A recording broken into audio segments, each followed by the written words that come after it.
Pemirsa, Presiden Joko Widodo hari Selasa menekankan kepada jajarannya untuk secara teliti dan berkala menghitung stok komoditas pangan strategis agar tidak terjadi kekurangan apalagi di masa wabah COVID-19. Presiden menyebutkan bahwa berdasarkan laporan yang diterimanya, kini tengah terjadi defisit sejumlah bahan pangan pokok di beberapa provinsi, di antaranya seperti beras, jagung, cabai, bawang merah, bawang putih, telur ayam, dan gula pasir.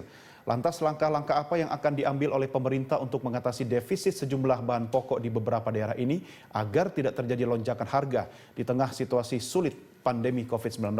Kita akan berbincang dan kami sudah terhubung dengan Tri Wahyudi Saleh, Direktur Operasional dan Pelayanan Badan Urusan Logistik. Pak Tri, selamat bergabung dengan Prime Time. Apa kabar, Pak? Baik, Mas Doni. Selamat sore, Mas Doni. Ya, terima kasih, Pak Tri. Pak Tri, apa langkah strategis yang dilakukan oleh Bulog terkait dengan defisit beberapa bahan pokok, Pak? Baik, terima kasih. Sesuai dengan arahan Bapak Presiden dalam rapat terbatas, jadi intinya bahwa Bulog saat ini memang ada atau tidak ada pandemi, kami sedang melaksanakan ketersediaan, keterjangkauan, dan stabilisasi harga beras. Artinya saat ini kami memang sudah menyebarkan stok ke seluruh wilayah Indonesia. Untuk terkait dengan beras, saat ini kondisinya cukup aman, di mana stok beras Bulog saat ini berjumlah 1,4 juta ton, itu sudah tersebar ke seluruh wilayah Indonesia. Di sisi lain, disampaikan ada 7 provinsi yang defisit, kami sudah melaksanakan penyebaran stok. Jadi kami setiap periode melaksanakan penyebaran, dari target 1 tahun kami menyebarkan stok ke daerah defisit, itu kurang lebih hampir 400.000 ton. Sampai dengan pertengahan April, kami sudah menyebarkan hampir 150.000 ton. Jadi kami jamin di daerah defisit itu saat ini stoknya ada. Memang perhitungannya itu biasanya kalau defisit itu dari neraca beras. Di mana stok awal ditambah dengan produksi dikurangi konsumsi. Nah, yang defisitnya adalah daerah-daerah yang non-produsen. Sehingga kami menggerakkan stok dari sentra produksi ke daerah defisit.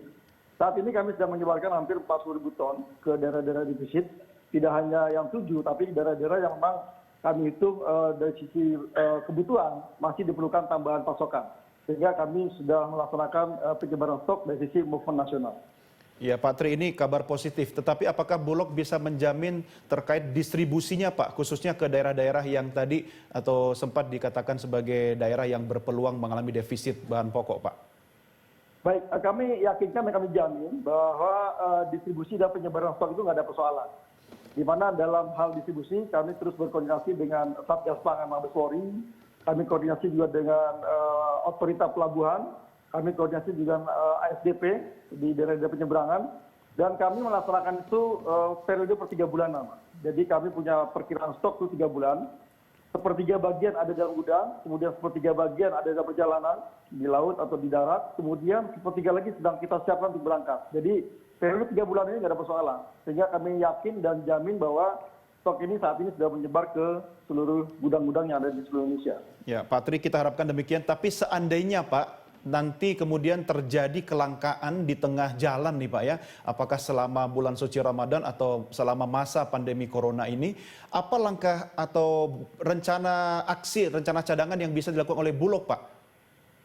Ya, kami ada 2 metode movement nasional itu antar pulau, kemudian kita ada movement regional. Jadi kita ambilkan dari gudang terdekat. Saya kira nggak ada persoalan, Mas. Misalnya Sulawesi Tengah, kami ambilkan dari perbatasan dari Sulawesi Barat atau Sulawesi Selatan. Kemudian juga di Papua, kami ambil dari Sulawesi Selatan juga atau Jawa Timur. Saya kira ini udah metode yang sudah bertahun-tahun kami lakukan dan ini tidak ada persoalan. Bahkan yang selama ini kami khawatirkan terkait dengan industri pelayaran yang mungkin meliburkan pegawainya, ternyata tidak. Kemudian juga SDM-SDM yang selama ini dikatakan tracking drivernya pada pulang kampung juga tidak. Sehingga kami yakinkan bahwa penyebaran distribusinya aman. Dan kebetulan kami punya anak perusahaan di bidang logistik sehingga kami bisa yakinkan bahwa semua berjalan dengan baik dan lancar. Ya, Pak Tri, khusus gula sendiri, Pak, bagaimana langkah antisipasinya? Ada beberapa temuan yang kami dapatkan di lapangan, beberapa pengurus koperasi induk di pasar-pasar induk di Jakarta meminta agar pemerintah membuka keran impor khususnya gula, Pak Tri. Ya, dalam hal ini Bulog sudah mendapatkan penugasan dari pemerintah, di mana Bulog mendapat alokasi importasi itu sekitar 50.000 ton. Itu insya Allah dalam waktu 2 hari, mungkin yang tanggal 2 kita akan segera bongkar sekitar 21.000 ton 800 di Priuk, Tanjung Priuk. Kemudian masuk minggu ke-3 bulan Mei, kami juga akan bongkar sekitar 28.000 ton 200. Tapi sebelumnya kami sudah menyebarkan gula-gula yang sudah kami miliki. Jadi sekarang seluruh gudang Bulog yang ada di seluruh Indonesia sudah kami sebarkan. Yang pertama 15.000 ton, kemudian dalam perjalanan 16.500 ton, dan sebentar lagi akan masuk sekitar 21.000 ton 800. Sehingga kami prioritaskan adalah masuk gudang Bulog dulu, nanti baru kami isi ke pasar tradisional, pasar retail, dan juga untuk kebutuhan stabilisasi harga. Artinya dalam minggu-minggu depan masyarakat tidak perlu khawatir, khususnya gula tetap aman stoknya Pak ya? Ya, insya Allah. Karena dari hasil pantauan kami yang tadinya harga 19-20 ribu, belakangan ini bahkan hari ini sudah ke arah 16.000 sampai ke 17.000. Dan kita akan tarik terus ke bawah sampai ke harga eceran tertinggi sekitar 12.500. Ya, Pak Tri, kita harapkan masyarakat tidak akan melakukan panik buying Pak ya terhadap beberapa bahan kebutuhan pokok. Apalagi ini menjelang Hari Raya Idul Fitri yang dalam hitungan mungkin kurang lebih 3 minggu ke depan. Nah, apa yang bisa dilakukan oleh Bulog kaitannya dengan koordinasi di lapangan, pasar, dan jaring pengaman terakhir Pak, sehingga ketersediaan bahan pokok khususnya dalam rangka Hari Raya Idul Fitri itu aman Pak? Ya, saya kira tadi disampaikan juga bahwa indikatornya adalah pasar induk Cipinang. Pasar induk Cipinang ini saat ini bisa menerima pemasukan itu sekitar 3.000 ton. Itu masih dalam kondisi normal. Kemudian Bulog sendiri saat ini sedang melakukan penyerapan gabah dan beras di daerah-daerah sentra produksi itu sekitar 5.000 ton per hari. Artinya kalau kondisi seperti ini, kami yakin bahwa tambahan pasokan di periode April-Mei ini pada periode panen, kami yakinkan akan terus bertambah. Di sisi lain, dari sisi stabilisasi di tingkat konsumen, Bulog masih melaksanakan stabilisasi harga. Di mana kami masih melaksanakan stabilisasi harga, programnya namanya KPSA, ketersediaan pasokan dan stabilisasi harga, itu kami melaksanakan rata-rata 3-4 ribu ton per hari. Ini kami sebarkan ke seluruh wilayah Indonesia. Di samping itu kami juga melaksanakan pemenuhan permintaan-permintaan dari kepala daerah untuk bantuan-bantuan beras untuk masyarakat terdampak dari COVID-19. Sehingga kami pastikan bahwa stok ini sudah tersebar ke seluruh wilayah dan bisa digunakan oleh kepala daerah, oleh masyarakat dalam rangka kebutuhan menjelang Lebaran. Pak Tri, di atas kertas seberapa aman atau sampai beberapa bulan ke depan kita bisa mengamankan stok kebutuhan pangan pokok kita Pak? Kalau dari hitung-hitungan kami, ya, kalau asumsinya April-Mei ini kita bisa menyiap sekitar 400-500 ribu ton, dengan stok sekarang 1,4 juta ton, kami yakinkan bahwa stok beras itu kami sampaikan bahwa cukup sampai dengan bulan Agustus. Di mana nanti pada periode kedua panen, yaitu bulan Agustus September, itu akan memasuki panen kedua. Sehingga kami ada harapan bisa tambah pasokan lagi. Sehingga masyarakat saya kira tidak perlu panik buying terkait dengan stok ini. Dan tadi kita lihat stok di Cipinang masih cukup banyak.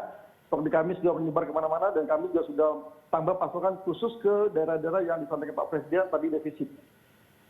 Pak Tri, kita akan berharap pandemi corona segera berakhir, tetapi tentu masa recovery atau pemulihan juga memerlukan waktu yang tidak pendek, Pak. Apakah Bulog sudah mengantisipasi dengan melakukan upaya tertentu untuk mengamankan paling tidak mungkin di atas Agustus ada 3 atau 4 bulan ke depan, di atas kertas atau di dalam gudang Bulog sendiri, semua kebutuhan pokok kita aman, Pak? Ya, saya kira Bulog tidak sendiri, Bulog terus berkoordinasi di bawah koordinasi dari Pak Menko Perekonomian. Kami berkoordinasi juga dengan Kementerian Pertanian, Kementerian Perdagangan, dan juga BPS, bahkan dengan BMKG untuk mengantisipasi cuaca atau iklim yang akan terjadi ke depan.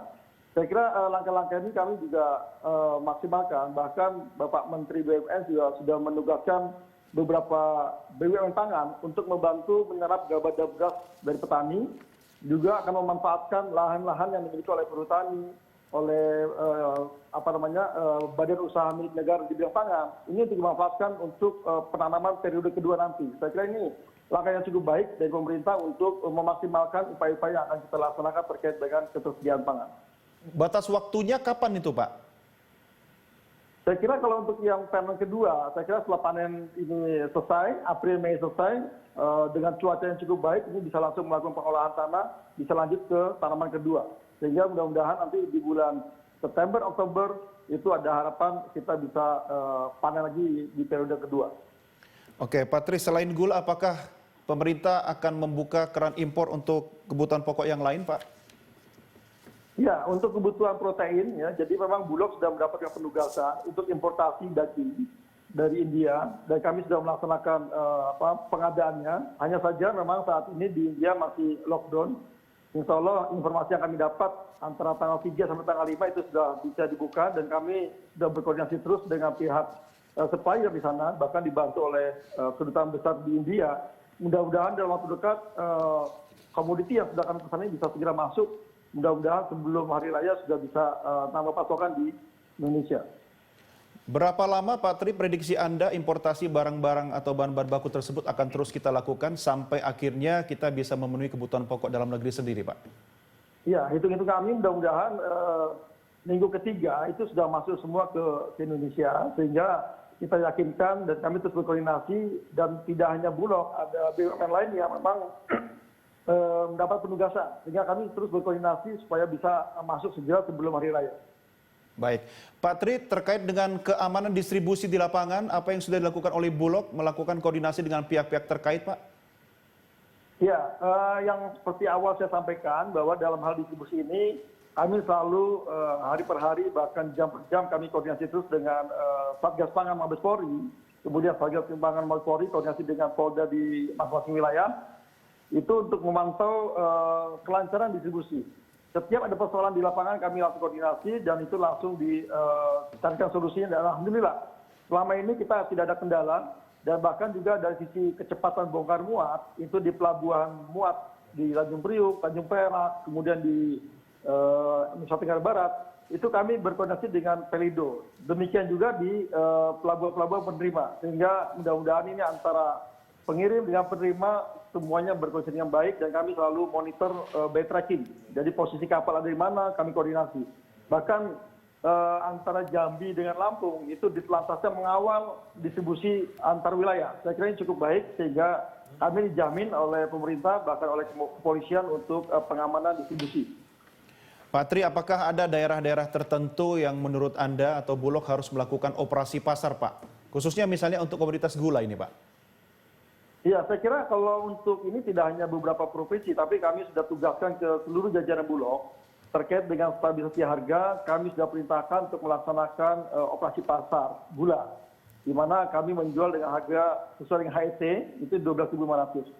Semua kegiatan kami buka di kantor-kantor Bulog, kemudian juga di gudang-gudang Bulog, bahkan kami kerjasama juga dengan retail yang berkoordinasi dengan Kementerian Perdagangan atau Dinas Perdagangan setempat sehingga kami bisa secara luas melaksanakan stabilisasi harga gula. Baik, Pak Tri, terima kasih sudah bergabung bersama Prime Time. Selamat bertugas kembali, Pak. Baik, terima kasih Mas Dodi. Selamat sore. Baik, pemirsa, demikian diskusi kami dengan Direktur Operasional dan Pelayanan Bulog, Tri Wahyudi Saleh. Prime Time segera kembali sesaat lagi.